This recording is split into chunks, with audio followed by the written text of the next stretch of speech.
Let me tell you something. I refuse to let life situations or the titles and pressures they put on me forget what God put on my life, okay?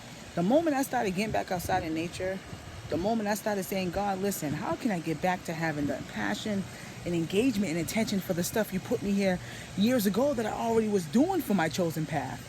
Then God had spoke to me and said, you got to get the real issues in yourself fixed first for me to give you the clarity back on your chosen path, so I can take you and elevate those things that you already were doing before in your life, so I can allow you to keep those things and have stability and not live in the ego, flesh, and control. Let me tell you, how God is real. When you're trying to get back to your purpose, your passion, your calling, when you know you're chosen, when you know you was already in it before like me, you got to turn to God. Those therapists was cool, yeah, okay.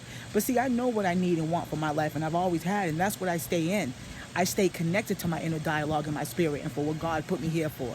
I refuse to let my distractions and my situations and things being all over the place cause me to lose sight on what Jesus Christ put me here for, what he wants me to do, God, where God wants to place me on my chosen path.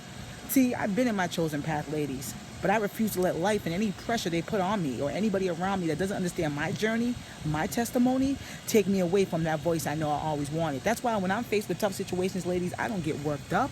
You know what I do? I don't let the person's title, position even get me worked up.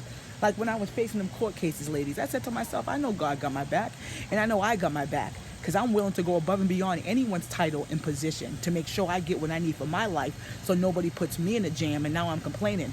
You know, half of our complaints in life, half of the things we're annoyed about is because we're not realizing the power of God and the spirit and the power we have in this life to speak up for ourselves, to understand who has our backs. We don't have to be manipulated to take their first answer, to take their first choice because you're fearful